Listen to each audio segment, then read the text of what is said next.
You are listening to episode 112 of the Autism Mom Coach, Parental PTSD, Part 1. Welcome to the Autism Mom Coach podcast. I am your host, Lisa Candera. I am a lawyer, a life coach, and most importantly, I am the full-time single mother of a teenager with autism. In this podcast, I am going to share with you the tools and strategies you need so you can fight like hell for your child without burning out. Let's get to it. Hello, everyone, and welcome to the podcast. I am so glad you are here, and I hope you are doing well. Before we get started, I'm going to read a review from Julie Speak. The subject of the review is Must Listen for Autism Parents. Julie writes, "Thank you for sharing your story. It has helped me immensely. This podcast is powerful and life-changing for anyone with a child with autism or any disability." Julie, thank you so much for the review. I appreciate it so much. And I'm so glad that you find this podcast helpful and as a support in your journey. This is exactly what I want to do with the podcast. I want to support as many autism moms as I can. I want to teach you all of the things I wish I knew when my son was diagnosed and all the things that I continue to learn on this journey to support you the best that I can. And to do this, it's really helpful to have reviews for the podcast. The more written reviews, the easier it is for moms like you to find me and to get this support. It will only take you a few minutes. Go to Apple Podcast, scroll to the bottom, write a review, submit it, and I will read it on the air. Okay, on to today's topic of parental PTSD. I am going to address this topic in two parts. In this episode, I am going to talk about PTSD, what it is, and how it shows up in autism moms specifically. And then in part two, I'm going to talk to you about some of the ways that you can support yourself if and when you are experiencing symptoms of PTSD or the effects of chronic stress in your day-to-day life. To talk about PTSD, post-traumatic stress disorder, we first need to talk about trauma. Trauma is defined as a deeply distressing or disturbing experience that overwhelms an individual's ability to cope. It can result from a single event or ongoing chronic stress, from living in a war zone to taking your child with autism to the dentist, from being assaulted by a stranger to aggression by your own child. The point here is that trauma and PTSD are not reserved only for things like war or rape. Which, to be honest, for the longest time, I associated PTSD only with veterans of war. I think that is where the term PTSD arose from, the study of the experiences of veterans, but it's not limited to their experience. Trauma and PTSD can arise from many situations. Trauma is not about who, what, or where. It is about how an individual experiences the trauma and the impact on their ability to cope. As some of you might know, there are several studies that show parents of children with autism experience significantly higher levels of stress, anxiety, and depression as compared to parents of typically developing children. And that's surprising, said no autism mom ever when it comes to that. These studies also show that autism parents are at a higher risk of developing PTSD compared to parents of typically developing children. In fact, one study found that mothers of children with autism were up to 3 times more likely to experience symptoms of trauma than mothers of typically developing children. Again, no surprise here when you consider all of the scenarios autism parents experience regularly and repeatedly in various contexts, from the medical field to education to social interactions and just the day-to-day experience of parenting a child with autism. So let me give you a couple of examples. In the medical context, there is the uphill battle of receiving the autism diagnosis in the first place.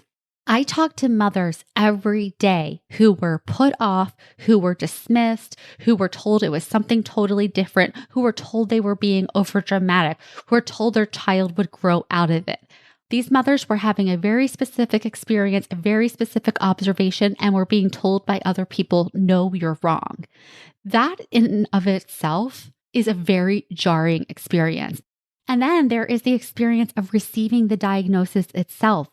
Sitting there in the room while the person in the white coat gives you the news. I know for me, I was seeking the diagnosis. I put my son on many waiting lists, and we were finally at the appointment.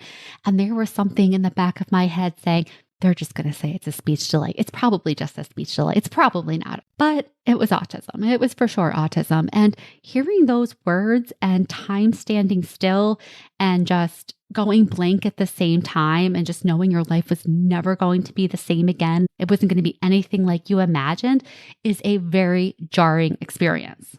And then once you get the diagnosis, you continue to navigate the ever-changing maze of doctors, specialties, insurance, just knowing that nothing is straightforward, nothing is ever easy, that everything is a production. I've told my clients, whatever you think it's going to be, times it by 10. And if it's a little bit less, bonus. And if it's not, well, you're prepared.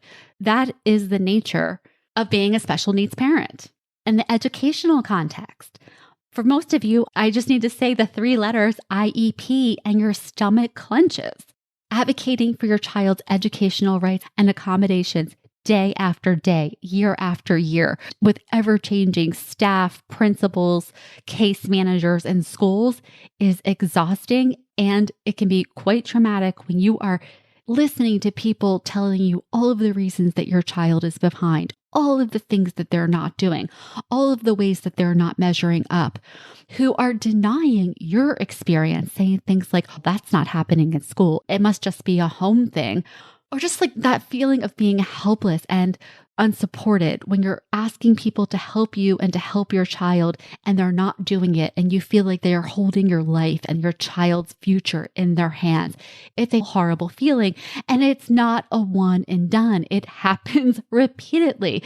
These are ongoing relationships that we have to manage day after day, and that's just part of what we're doing on top of everything else that we're doing with our child. I have a couple clients who are just straight up being gaslit by their school districts, and I'm going to talk about gaslighting in a future episode, but this is something, intentional or not, that autism parents face all of the time, being denied what's right in front of your face. And even for the most strong-willed, self-confident of people, this is something that will make you question yourself. It will make you question your own reality, especially when it's happening over and over in context after context. And then in the context of being in the community, there's PTSD that arises from facing judgment and criticism of your child, of your parenting, dealing with difficult interactions with people in the grocery store, being afraid that people are going to judge your kid, being afraid of just doing the normal day-to-day things because you're not sure how your child's going to react. And if they do react in a certain way, just being so afraid of how other people are going to respond to it. That kind of stress, that kind of hypervigilance makes day-to-day activities like getting gas and running into the store for some milk and eggs very difficult and perhaps traumatic. And then, of course, there is the day-to-day experience of parenting your child with autism and all that entails. For me, when I hear the words, "Mom, can we talk?" I feel sick right now just saying it because it triggers in me all the times that my son is perseverating over something. He has this OCD loop going in his head, and I just go into the, oh my God, if this doesn't resolve very quickly, he's going to get triggered. If he's going to get triggered, he's going to get louder. If he's going to get louder, then it's going to progress from there. And so in that 1 second from hearing the words "mom," I'm already there. Add to this things like self-injurious behaviors, watching your child punching themselves in their face, your child eloping from you, running out the door, being hypervigilant in your own home or anytime you're out in public with your child because you don't know when they are going to zoom away. Chasing your child into traffic. I have had clients who have done this, and it's absolutely horrifying. And most of the things that I have named in these different contexts are not a one and done. It's not something that just happens one time and you remember it throughout your life or can get triggered in certain contexts. These are things that are happening regularly, repeatedly. That is going to trigger in your nervous system the memories of every other time. It's going to put you on a hair trigger reaction. You're always going to feel like you're on the edge.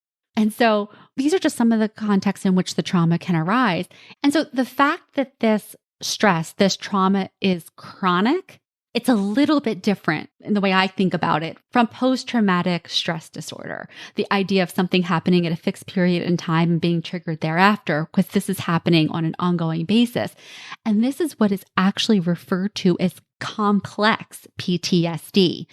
This is not a distinct diagnosis from PTSD, but it is used to describe the effects of repeated trauma exposure, which is exactly what I just described above. And it's so interesting because the symptoms, the key features of CPTSD, they line up perfectly with what I've experienced in my life as a mom with autism and what I see in so many of my clients. So I'm going to list off these features for you and just ask yourself, is this me? Does this sound familiar? Number 1, difficulty regulating emotions. Chronic stress can lead to heightened emotional reactivity, making it harder for us to manage our feelings of anger, sadness, or fear. Changes in self-perception. Prolonged trauma exposure can lead to feelings of helplessness, shame, or guilt, and a negative view of oneself. I have had this experience so many times where just feeling like I was helpless to do anything about my situation, and then feeling a lot of shame about that and doubting my own competence as a parent. Disrupted relationships. Chronic stress can strain personal relationships and lead to feelings of isolation and distrust. Number 4, loss of meaning or purpose. The relentless demands of autism parenting can leave us feeling depleted and questioning our own sense of identity. I've had this experience so many times in my own life, and I'm seeing it with my clients too. If you just don't know who you are anymore because you're used to working hard, you're used to getting results in certain ways, and now it feels like everything you do and you're working so hard, you're working harder than you've ever worked for anything in your life, and feeling like you're not getting the results that you want, it really makes you question yourself and second guess yourself. It makes you doubt yourself, and it is exhausting. And then finally, there's all of the somatic symptoms of chronic stress. There is disruptions in sleep, if you're sleeping at all, headaches, gastrointestinal issues, chronic pain. All of these are symptoms of complex post-traumatic stress disorder. And the reason I bring this up, it's not to slap a diagnosis onto the symptoms that you are feeling, but it's to highlight to you that they are real. The experience you are having is real, and there's a name for it. You are not having the experience of being a bad mom, ineffective mom, the crazy mom, the drama queen. None of that. The symptoms you are having are the result of the chronic stress and trauma you are experiencing. And I think this is important to note because when you are in a continued state of chronic stress, you are not going to see this for what it is. And the go-to of so many mothers is to blame ourselves, is to think it's a deficiency with us, that there's something wrong with us. And there's not. You're having a very real response. And that's just not the case. And in fact, that's really an example of this entire experience of having an experience and then having it being denied at the same time. This happens to us all the time in the context of being a woman, being a mother, and then being a parent of a child with autism, where you're being told that the thing that you are seeing so clearly is not a big deal, or it's not the case, or that you're wrong. We experience this all the time, and then we double down on it when we're doubting ourselves, we're questioning ourselves, or we're dismissing ourselves as being drama queens or crazy. That's just a way of us doubling down on our own experience of trauma, and it leads to more feelings of helplessness and isolation. And so it becomes a vicious cycle. That we can interrupt. And I think that starts with noticing your experience and validating it. You might not get that validation anywhere else. It has to start with you. So take a listen to this episode again. See if what I've described resonates with you. Are you having these experiences? How is it showing up in your life? And validate yourself. And if you want to join this conversation with me and other moms like you, you can join my Resilient Autism Mom Facebook group. We're going to continue the conversation in that group. And then finally, if you are struggling with these symptoms, if you are struggling with your own chronic stress and the way that it's showing up in your life, the self-doubt, the anxiety, all of that, I can help you with that. In my Resilient Autism Mom program, this is exactly what we target. the realities of autism parenting, what it is actually like, the things that you can do to take control of your parenting experience. We can't control our children, but we can control ourselves. And this starts with understanding and appreciating what is happening for us on a day-to-day basis and all of the things that we can do to interrupt the patterns that are keeping us stuck in that cycle and to create new ones. And this is exactly what I do in my one-on-one coaching program. If you are ready to break this vicious cycle and to feel better, more confident as an autism mom, schedule your consultation now using the link in the episode notes, going to my website, theautismmomcoach.com. All right, that is it for this week. Have a great week, and I'll talk to you soon. Thanks for listening to the Autism Mom Coach. If you are ready to apply the principles you are learning in these episodes to your life, it is time to schedule a consultation call with me. Podcasts are great, but the ahas are fleeting. Real change comes from application and implementation, and this is exactly what we do in my one-on-one coaching program. To schedule your consultation, go to my website, theautismmomcoach.com, work with me, and take the first step to taking better care of yourself so that you can show up as the parent you want to be for your child with autism.